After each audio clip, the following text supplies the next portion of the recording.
Hello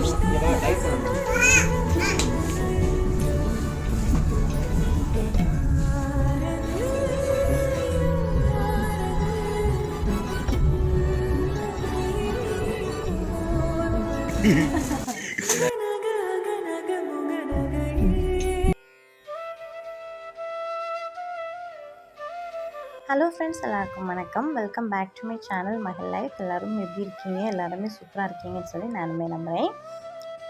இன்றைக்குள்ள vlog வந்து April 2 ஒரு சண்டே எடுத்த வீடியோ தான் நான் உங்க கூட ஷேர் பண்ணியிருக்கேன்.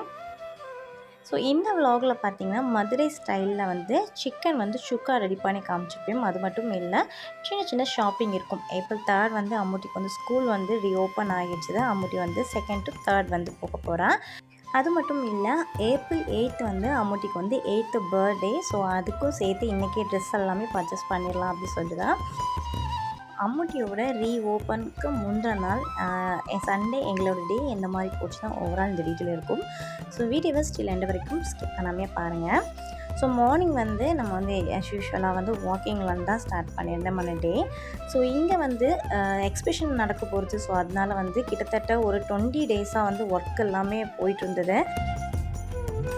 ஸோ எக்ஸிபிஷன் பார்க்கும்போது இவ்வளோ தானா அப்படின்னு இருக்கும். பட் அதுக்கு ஒர்க் அவுட் பார்த்திங்கன்னா ஏகப்பட்ட இதில் வர 24 hours வந்து அவங்க வந்து டே டு நைட் வந்து ஒர்க் பண்ணிகிட்டே இருப்பாங்க. நான் நைட் டைம் போகும்போதும் நான் பார்த்துருக்கேன். ஸோ இதில் சுற்றிலாம் ஓரளவுக்கு வந்து அடைச்சிட்டாங்க. ஸோ இன்னும் ஒரு 10 டேஸ்க்கு அப்புறம் எப்படியும் ஸ்டார்ட் பண்ண முடியும்னு தெரில. அது மட்டும் இல்லை, நாளையிலேருந்தே நம்ம எந்த மாதிரி வாக்கிங் இது ரெகுலராக வந்து கடைப்பிடிக்குமானே எனக்கு தெரியலை. ஏன்னா வந்து நார்மலாக வந்து எல்லாம் ஒர்க் அவுட் எல்லாம் முடிச்சுட்டு வீட்டுக்கு போகிறதுக்கே 7:30 ஆகிடும். இதுக்கு கேப்பில் பாப்பா எதாவது முடிச்சுட்டா மாமி கால் பண்ணுவாங்க, ஓடி போயிடுற மாதிரி தான் இருந்தது. ஸோ அம்முட்டிக்கு வந்து ஸ்கூல் டைம் பார்த்திங்கன்னா 8:45 நம்ம கேம்பஸ்குள்ளே நிற்கணும். ஸோ அதில் இங்கே வாக்கிங் முடிச்சுட்டு போய் ஹரிபரியாக வந்து லன்ச் எல்லாம் ரெடி பண்ண இருக்கிறது பாசிபிளாக இருக்காது. ஸோ வந்து இந்த மந்த் எப்படின்னு தெரியல. எனக்கு ஏப்ரல் ஃபுல்லாக ஸ்கூல் இருக்கும், மே வந்து ஃபுல்லாக வந்து லீவ் இருக்கும். நெக்ஸ்ட் ஜூன் தான் வந்து ஸ்டார்ட் ஆகும். ஸோ நம்ம நெக்ஸ்ட் வந்து மே தான் வந்து ஒர்க் அவுட்டை வந்து ஸ்டார்ட் பண்ணணும்னு நினச்சிருக்கேன். பட் தெரியலை. நான் கிட்டத்தட்ட ஒரு 20 டேஸ் வந்து ஒர்க் அவுட் பண்ணியிருப்பேன். எனக்கு வந்து 2.2 kgs வந்து நான் கம்மியாகிருக்குது என்னோட ஹானஸ்ட்டாக. சரி, ஓகே, பார்ப்போம் நெக்ஸ்ட் எப்படின்னு தெரில. 10 to 11 டேஸ்லாம் பார்த்தீங்கன்னா மார்னிங் வந்து ஹாட் வாட்டர் தான் குடிச்சிருந்தேன். டீ வந்து ஸ்கிப் பண்ணிட்டு இருந்தேன் ஒரு 3-4 டேஸ்க்கு அப்புறமே. ஸோ வந்து அப்புறம் 12th டேக்கு அப்புறம் வந்து நான் வந்து லெமன் டீ வந்து எடுக்க தொடங்கினேன் வித்தவுட் சுகர். நல்லா இருந்தது. ஃபஸ்ட் டே வந்து கொஞ்சம் நல்லா இல்லாத மாதிரி ஒரு ஃபீலாக இருந்தது. அப்புறம் வந்து இப்போ அதே வந்து செட் ஆகிடுச்சு. ஸோ வெளியே வந்து டீ வந்து எடுத்துகிட்டு போகிறதுனால வீட்டுக்கு போனால் ரிலாக்ஸாக தான் இருக்கும். ஸோ போனோடனே அம்முட்டிக்கு வந்து ஸ்கூலில் புக்ஸ் நோட்லாம் கொடுத்துருந்தாங்க. ஸோ அதை அட்டை போட ஸ்டார்ட் பண்ணிட்டேன்.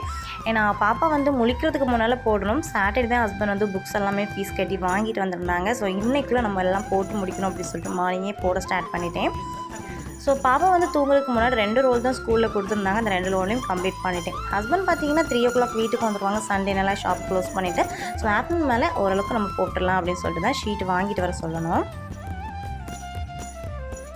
ஓரளவுக்கு வந்து புக்ஸ் எல்லாமே நெருங்கி முடிக்கும். பாப்பாவும் முடிச்சிட்டான். ஸோ எந்திரிச்சதும் அவள் கூட கொஞ்சம் நேரம் விளையாடிட்டு அவளுக்கு வந்து மார்னிங் பிரேக்ஃபாஸ்ட்டையும் கொடுத்துட்டு குக்கிங் வந்து ஸ்டார்ட் பண்ணிட்டேன். ஸோ பாப்புட்டி வீட்டில் இருக்கும்போது காலத்தே வந்து குக்கிங் வந்து ஸ்டார்ட் பண்ணால் தான் ஒரு 1:30-2 o'clock முடியும். ஏன்னா ஒரு நிமிஷத்துக்கு ஒருக்க காலை பிடிச்சிட்டு வந்து நிற்பா அழுதுட்டு. சில டைமில் அவளை தூக்கியே வச்சு சமைக்கிறது மாதிரி தான் இருக்கும். ஸோ இன்றைக்குள்ள ரெசிபி பார்த்தீங்கன்னா மதுரை ஸ்டைலில் சிக்கன் வந்து ஒரு சுக்கா மாதிரி நான் ரெடி பண்ணி காமிக்கப்புறம் ரொம்ப நல்லாயிருக்கும். ஸோ ஒரு கடாயில் எண்ணெய் போட்டு ஸ்பைசஸ் எல்லாமே ஆட் பண்ணதுக்கப்புறம் 2 க்ரீன் சில்லியை நீல வாக்கில் கட் பண்ணி ஆட் பண்ணிக்கோங்க. ஒரு பெரிய பல்லாரியை குட்டி குட்டியாக கட் பண்ணி வச்சுருக்கேன். அதையும் வந்து நல்லா வந்து எண்ணெயில் போட்டு வதக்க விட்டுருங்க.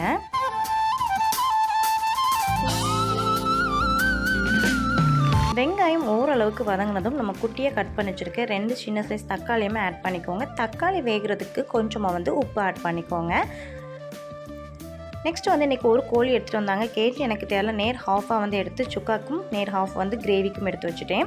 நெக்ஸ்ட் வந்து அந்த சிக்கனும் அது கூட போட்டு நல்லா வந்து புரட்டி விட்டுக்கோங்க. எண்ணெயெல்லாம் நல்லா மேக்னேட் ஆகினதுக்கப்புறம் ஒரு 4 to 5 டீஸ்பூன் வந்து கர்ட் ஆட் பண்ணிக்கோங்க. நெக்ஸ்ட் வந்து தேவைக்கு இஞ்சி பூண்டு பேஸ்ட் வந்து ஆட் பண்ணிக்கோங்க. எவ்வளோ தூரம் இஞ்சி பூண்டு பேஸ்ட் நம்ம ஆட் பண்ணுறோமோ அவ்வளோ தூரம் சிக்கன் வந்து நல்லா டேஸ்ட்டாகவே இருக்கும். நல்லா வேகட்டும். மூடி போட்டு வேக வச்சாலே போதும். இதில் வந்து வாட்டர் எதுவுமே நம்ம ஆட் பண்ண வேண்டாம். ஏன்னா சிக்கனில் உள்ள வாட்டர் வந்து நல்லா வந்து கிடைக்கும் இல்லையா? ஸோ அதுலேயே வந்து போதுமான அளவுக்கு சிக்கன் நல்லா குக் ஆகிடும். ஒரு 50% to 60% குக் ஆகிற வரைக்கும் மசாலாஸ் ஆட் பண்ணிக்கலாம். நார்மலாக வத்தல், மல்லி, மஞ்சள் தூள் தான். வத்தலும் மல்லியும் வந்து ஈக்குவலாக வந்து எடுத்துக்கோங்க.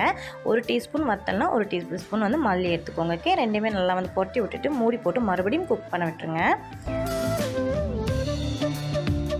ஸோ குக் ஆகிற கேப்பில் வந்து கிரேவிக்கு தேவையான மசாலாஸ் எல்லாமே நான் ரெடி பண்ணி எடுத்துக்கிறேன்.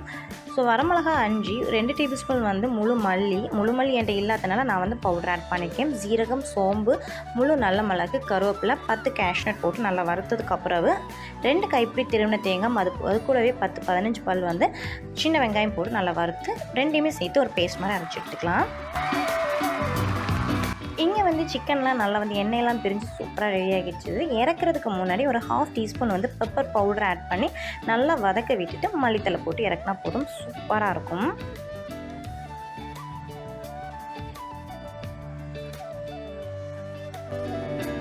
ஸோ இந்த மெத்தடில் ஒன் டைம் வந்து சிக்கன் சுக்கா வந்து ரெடி பண்ணிவிட்டு எப்படி வந்ததுன்னு சொல்லிட்டு என்னோட கமெண்ட்டில் ஷேர் பண்ணுங்கள். ஸோ இன்றைக்கி நான் வந்து சிக்கன் கிரேவி வந்து பல்லாரியில் தான் ரெடி பண்ண போகிறேன். அஸ் யூஷுவலாக நான் வந்து சின்ன வெங்காயத்தை தான் ரெடி பண்ணுவேன். இது வந்து சும்மா ஷார்ட் அண்ட் ஸ்வீட்டாக வந்து முடிக்கிறது மாதிரி சிம்பிளான ஒரு கிரேவி தான். தயிர் பச்சடிக்கு கொஞ்சம் கேரட், க்ரீன் சில்லியை சின்னதாக கட் பண்ணி ஆட் பண்ணி பாருங்கள், ரொம்ப நல்லாயிருக்கும். ஸோ தயிர் பச்சடி ரெடி ஆகிடுச்சு. நான் ஃப்ரிட்ஜில் வச்சுட்டு நம்ம எடுத்தோம்னா டேஸ்ட் இன்னும் நல்லாயிருக்கும்.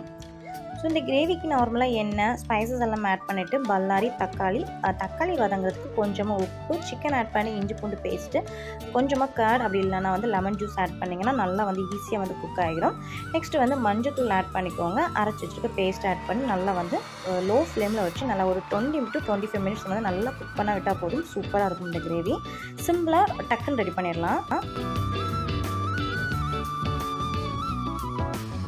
90% குக் ஆனதுக்கப்புறம் இறக்குறதுக்கு முன்னாடி 1/2 டீஸ்பூன் வந்து கரம் மசாலா ஆட் பண்ணி மல்லித்தலை தூள் போட்டு இறக்குனா போதும், சூப்பராக இருக்கும். ட்ரை பண்ணி பாருங்கள்.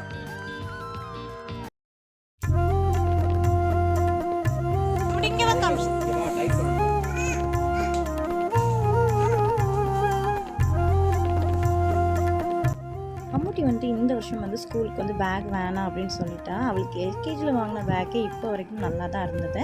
ஸோ இருந்துமே வந்து லாஸ்ட் இயர் வந்து பேக் வாங்கி கொடுத்துருந்தோம். ஸோ 2 பேக்குமே வந்து லைட்டாக வேறு வந்து கிளியலை. ஸோ நல்லாவே இருந்தது. ரோஷனில் தான் 2மே பர்ச்சேஸ் பண்ணியிருந்தோம். கொஞ்சம் ரேட்டு வந்து கொஞ்சம் காஸ்ட்லியாக இருந்தாலும் லைஃப் வந்து நல்லாயிருக்கும். ஸோ அதில் இந்த குட்டி பேக் மட்டும் எனக்கு வேணும் அப்படின்னு சொல்லிட்டு லாஸ்ட் இயர் ஃபுல்லாக வந்து கேட்டுட்டு இருந்தா. ஸோ பொம்மை வச்சு தான் பேக் கேட்டுட்டு இருந்தேன். ஸோ நான் வந்து இந்த லெதர் பேக் மாதிரி எடுத்து கொடுத்துருந்தேன். ஸோ ஆன்லைனில் வந்து ஒரு பொம்மை வச்சு பேக் வாங்கி கொடுத்துருந்தேன். அது ஒரு 10 டேஸ்லேயே வந்து டேர் ஆகிடுச்சு. ஸோ அதில் வந்து நல்ல குவாலிட்டியாக பார்த்து எடுப்போம் அப்படின்னு சொல்லிட்டு 1 இயர் வந்து கிட்டத்தட்ட வெயிட் பண்ணியிருந்தா. ஸோ அதனால் அம்மூட்டிக்கு வந்து நல்ல பேக்காக வந்து லைஃப் போகிறது மாதிரி வந்து லெதர்லாம் எடுத்து கொடுத்துருந்தேன். லஞ்ச் பேக் வந்து கொஞ்சம் கிழிஞ்சிடுச்சு. ஸோ இந்த வருஷம் வந்து லஞ்ச் பேக் வாங்கி கொடுப்போம் அப்படின்னு சொல்லிட்டு அவள் லஞ்ச் பேக் வேணாம் அப்படின்னு தான் சொல்லியிருந்தா. இருந்தாலும் வேணான்னு சொல்லும் போது நம்ம கண்டிப்பாக ஏதாவது அவங்கள வாங்கி கொடுத்து கொஞ்சம் சந்தோஷப்படுத்தணும் இல்லையா? அதனால் ஸோ வந்து எனக்கு என்னெல்லாம் தோணுச்சோ அதெல்லாமே அம்மூட்டிக்கு வந்து சாட்டிஸ்ஃபேக்ஷனாக வாங்கி கொடுத்துட்டோம். எல்லா வருஷமே பார்த்தீங்கன்னா அம்முக்கு இது வேணும் அது வேணும்னு பிடிவாதம் பிடிப்போம். ஆனால் இந்த வருஷம் பார்த்தீங்கன்னா எனக்கு இது ஒன்றுமே வேண்டாமா, எனக்கு இருக்குது போதும், ஷூ மட்டும் கொஞ்சம் கட்டி ஆகிடுச்சு, அது மட்டும் வாங்கி கொடுப்பீங்களான்னு கேட்டேன். ஸோ அந்த அம்முட்டிக்கு எல்லாமே பெஸ்ட்டாக வாங்கி கொடுக்கணும் அப்படின்னு சொல்லிட்டு இந்த லஞ்ச் பேக் அவள் கேட்டிருந்தா.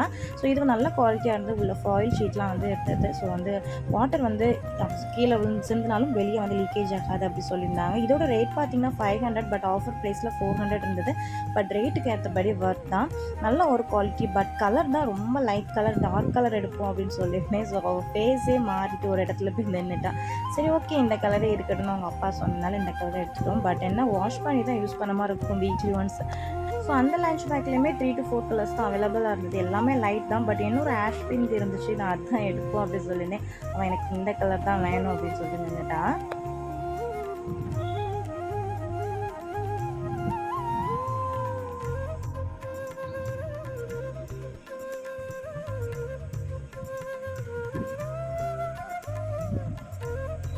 இந்த ஷாப்பில் வந்து bag, school bag, lunch bag, அப்புறம் ஆஃபீஸ்க்கு யூஸ் பண்ண எல்லா பேக், டூரிஸ்ட் பேக் எல்லாம் இருக்கும் இல்லையா, அது எல்லாமே இங்கே அவைலபிளாக இருக்கும். பட் ரேட்டு கொஞ்சம் ஜாஸ்தியாக இருந்தாலும் குவாலிட்டி வந்து ரொம்ப நல்லாயிருக்கும். நல்லா பிராண்டடானதாக எல்லா பேக்ஸுமே இங்கே இருக்கும். ஸோ இந்த ஷாப் வந்து மணிமேடு ஜங்ஷன் பக்கத்தில் இருக்குது, ரோஷன். ஸோ இங்கே ஒருத்தவங்களுக்கு ஓரளவுக்கு வந்து தெரிஞ்சிருக்கும். ஸோ இந்த ஹேண்ட்பேக் தான் கொஞ்சம் டிஃப்ரெண்ட்டாக இருந்தது, பட் ரொம்ப அழுக்காகிடுச்சுது. நார்மலாக ஃப்ராக் டைப்லேயே இருந்தது. ஸோ நானும் எனக்கு ஒரு பேக் வேணும் அப்படின்னு சொல்லிட்டு கேட்டுகிட்டே இருந்தேன். ஹஸ்பண்ட் வந்து நீ ஆஃபீஸ் போகும்போது உனக்கு நான் வாங்கி கொடுக்கேன்னு சொல்லிட்டாங்க. ஏன்னா கலெக்ஷன்ஸ் அவ்வளோ நல்லா இருந்தது.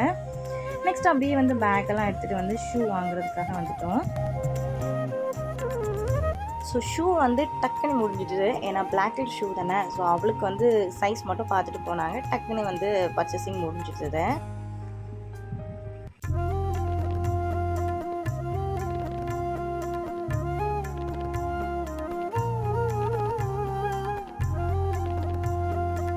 ஸோ ஸ்கூலுக்கு தேவையானது எல்லாமே வந்து கம்ப்ளீட்டாக வந்து பர்ச்சேசிங் முடிஞ்சுது. நெக்ஸ்ட்டு வந்து சாக்லேட்னு ஒரு ஷாப் இருக்குது. ஸோ அந்த ஷாப்பில் தான் வந்து ட்ரெஸ் எடுக்கணும் அப்படின்னு சொல்லியிருந்தா முட்டி. ஏன்னா நாங்கள் இங்கோடி போகும்போதெல்லாம் இந்த கிளாஸில் போட்டிருப்பாங்க இல்லையா பொம்மைக்கு, இதெல்லாம் பார்த்துட்டு எனக்கு கண்டிப்பாக இந்த கடையில் தான்மா ட்ரெஸ் எடுக்கணும் அப்படின்னு சொல்லியிருந்தேன். ஃபஸ்ட்டு வந்து குட்டீஸ் வேலை போய் பார்த்துருந்தோம். அங்கே வந்து வேணாம், எனக்கு அந்த கடை தான் வேணும்னு சொன்னதால டக்குன்னு இங்கே வந்துட்டோம். என்னோடய ஹஸ்பண்ட் பொறுத்த வரைக்கும் 2-3 ஷாப்புக்குலாம் ஏற போகக்கூடாது. ஒரு ஷாப்பில் போனால் அந்த ஷாப்லேயே எடுத்து முடிச்சிடணும். டைம் ரொம்ப வந்து இழுக்க மாட்டாங்க. ஸோ நான் வந்து இப்படி பார்த்து ஓரளவுக்கு இங்கே மேலே கிடக்கிற துணி எல்லாமே அவங்க எடுத்து போட்டாங்க. எனக்கு சுத்தமாக எந்த ஒரு ட்ரெஸ்ஸுமே எனக்கு பிடிக்கவும் இல்லை, அந்தளவுக்கு கலெக்ஷன்ஸ் இல்லை. ஸோ வெளியே டால் பார்க்கும்போது ஓரளவு நல்லா இருந்தமா இருக்குது, பட் கிட்டே போய் பார்க்கும்போது அந்தளவுக்கு நல்லாவும் இல்லை. ஸோ ரேட்டும் பார்த்திங்கன்னா ரொம்ப ஜாஸ்தியாக இருந்த மாதிரி எனக்கு ஃபீலாக இருந்தது. எனக்கு கிளாத்துக்கு ஏற்ற மாதிரி ரேட் இல்லை. ஸோ அமௌண்ட்டுக்கு வந்து எல்லோ கலர் தான் வேணும் அப்படின்னு சொல்லிட்டு மைண்டில் ஃபிக்ஸ் பண்ணிட்டேன். ஸோ அதில் இந்த எல்லோ கலர் தான் லாஸ்ட் வந்து ஃபைனலாக வந்து பர்ச்சேஸ் பண்ணிடணும். இது வந்து ஒரு சோழி டைப் மாதிரி இருந்தது. ஆல்ரெடி அம்மூட்டிட்டு சோழி டைப் இருந்தது, வேறு டைப் எடுக்கலான்னு பார்த்தோம். அவளுக்கு எல்லோ கலர் வேணும், அதுவுமே இதுதான் வேணும் அப்படின்னு சொல்லிட்டேன். ஸோ அந்த ட்ரெஸ் எடுத்துகிட்டு போயிட்டோம்.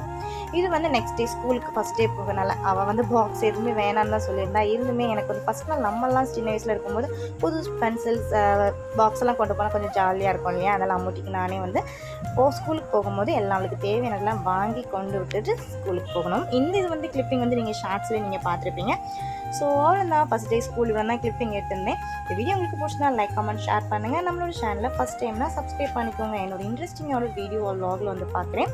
Still then, bye from my Gildi Finish. Tata, bye bye.